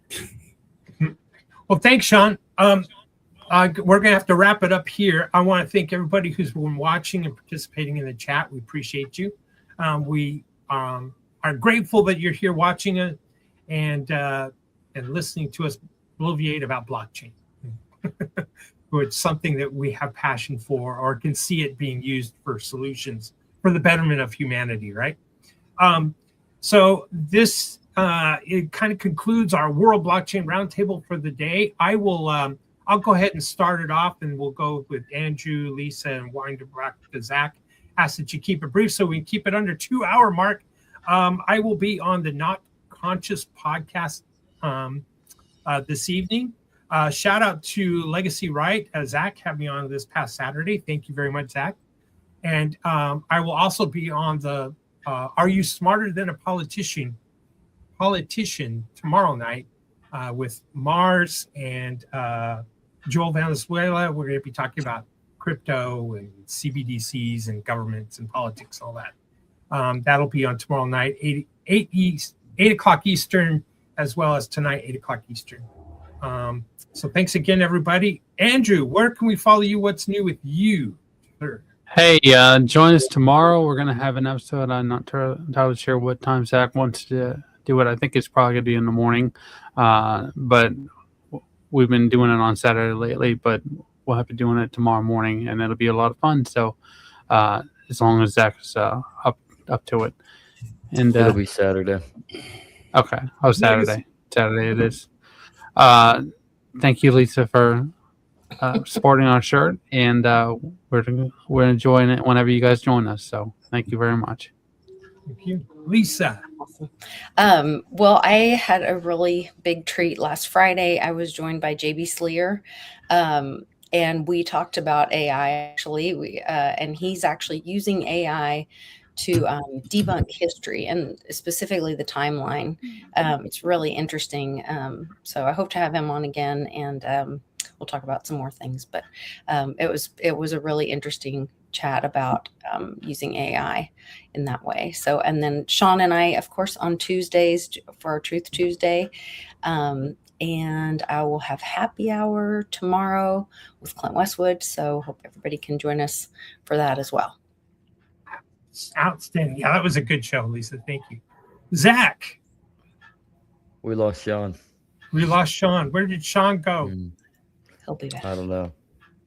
But yeah, just check out the Legacy Ride on Saturday morning. Check out last week's episode all across the podcast spiel. Everywhere you get podcasts on YouTube, like and subscribe to this, like and subscribe to everybody else. And check out my Substack, Illogical Theology, if you'd like to dive into a little bit of history, philosophy, epistemology, and theology. All right. Super. All right. Sean, where can we follow you? What's new? YouTube and Twitters and Instagrams. So Sean. Also, got an interview tomorrow morning. I'll be putting out. And checking Lisa out on Tuesdays. Super. Thanks. Again, thank you everybody for watching. And next week we will talk about, is crypto blockchain dead? Dun, dun, dun. So join us next week for that show. Again, thank you everybody for watching. Give us a like and share wherever you're watching it, and we will see you next week. America's not the government, people. The America is you. It is the Grand fucking Canyon, the Rocky Mountains, the deserts of the Southwest, the Pacific fucking Ocean, the Atlantic fucking Ocean. It is the grandest continent. And what the fuck have you people done? You have turned yourself into sheep, every goddamn one of you.